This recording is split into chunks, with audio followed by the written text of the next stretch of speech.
There's a lot of wealth that Canada can unlock if this is done right. We want to get into a couple things today, specifically Bill C-5, which is past its first reading. This is Mark Carney's sweeping legislative changes to help projects of national interest and trade between provinces. Maybe not. It helps Alberta. We're going to dive into that. About is that good for Canada? It's called it's combining free trade and labor mobility. I think it's called the Building Canada Act. This is the idea to fast track projects. Yeah, which is in theory a good idea. It's in the how that we have to be cautious about, because we want less red tape. We need less red tape, but we also need scrutiny at the same time. So it's kind of interesting because this bill is kind of pointing to I guess there's people that'll be worried about power grabs that you don't get back. Exactly. When the government grabs power, they're never handing That's it back. a big concern. So we'll dive into pros and cons. I also want to chat about Mark Carney's pledge about hitting NATO. NATO's 2% of our GDP to actually fulfill our obligations, but also invest in the economy. I think there's What is 2% of our GDP? What number is that? Do you know? Not off the top of my head, I don't know. But we've been lacking in that, and that's also been a part of Donald Trump's criticisms of Canada pre-election. About Canada not pulling our weight when it comes to that and obviously being reliant. So Mark Carney's pledged to be able to do that a lot more, which is good. Yeah. I think it's good, but there's also the whole economic side of spending. We don't really have extra free cash to be thrown around. Exactly. But at the same time, Mark Carney's also committed to the Rearming Europe initiative, which is basically kind of joining forces with what Europe is trying to do to rearm the European Union. So there's a bit of a closer relationship are falling into with Europe as we've been seeing. So we're going to dive into that because there's a lot of really interesting things to analyze and look through that. So 46.6 billion is 2%. Yeah, it's quite a bit there. I'll find out what we currently spend. Okay, well, where do you want to start first then? Do you want to start at C5? Yeah, let's go with C5. C5 is huge, and people need to know about it. That's the thing that I think that bothers me the most, is that these bills just fly by and no one knows about them. And I almost would love, maybe what we'll do, Paul, is get maybe in our links of our videos where people can find the most latest bills and what's happening. Maybe we just throw it in our comment section so that anyone who's watching us can get the latest bills that are happening. Because we have to talk about them. This stuff affects everything we do and our children and the future generations and our economy and how we vote. Like, these are huge. Well, Bill C-5, just so you guys are caught up to speed, it passed its first reading just a couple days ago on June 6th in the House. It's still under review. It is not law yet, and it also includes a 5-year sunset clause. So essentially what this is, there's a bunch of key aspects we'll go. There's a two-part design which combines free trade in between provinces, but also labor mobility and Building Canada Act.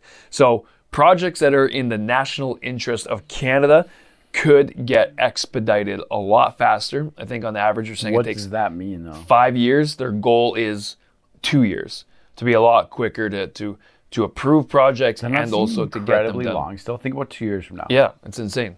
Imagine you and I were assigned the project right now. Okay, we are going to be doing this project to expedite it forward 2 years. What do we do? Like, well, I think obviously it's huge. I get it.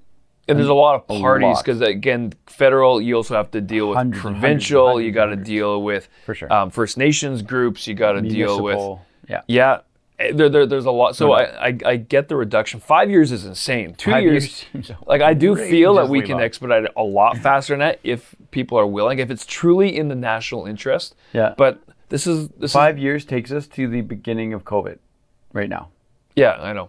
Like, think about. But this is Canada, how though. Long that is you have so many different parties that are, and not just political parties, groups that are pulling, and you have advocacy groups, and you have people that are also funded by outsiders that also are trying to stop certain projects. And so, anyways, that at least I think is a noble goal to expedite it. I think that should be a standard.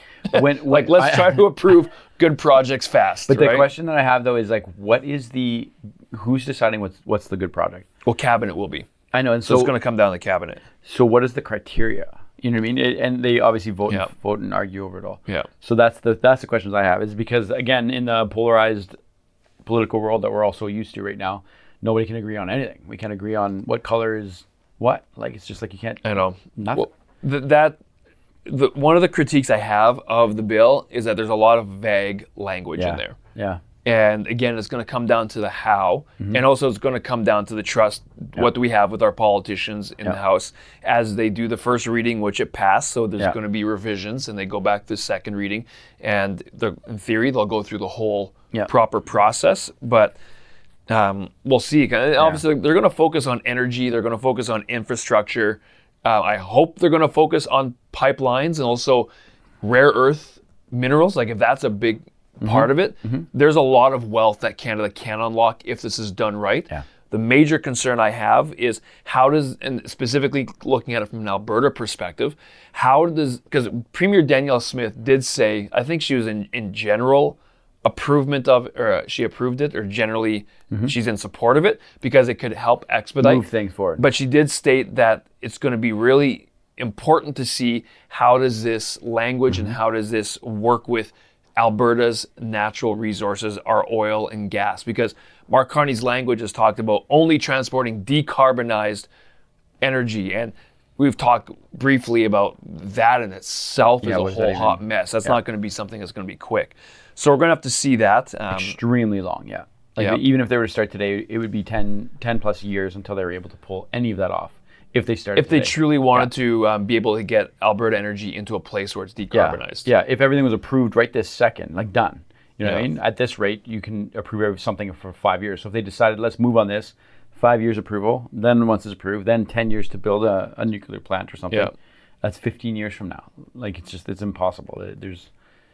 So there's the hope and there's the potential, but it's really going to come down to the nuances of the wording.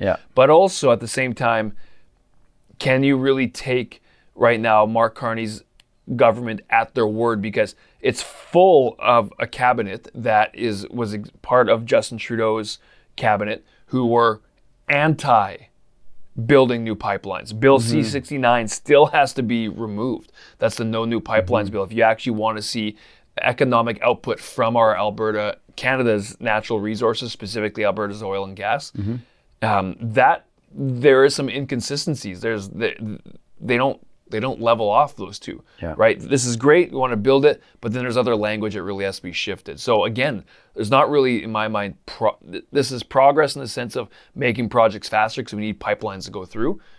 But again, it's going to come down to the wording, and we're going to have to watch this very closely as if you guys will pay attention as this goes through the House and what things are they shifting.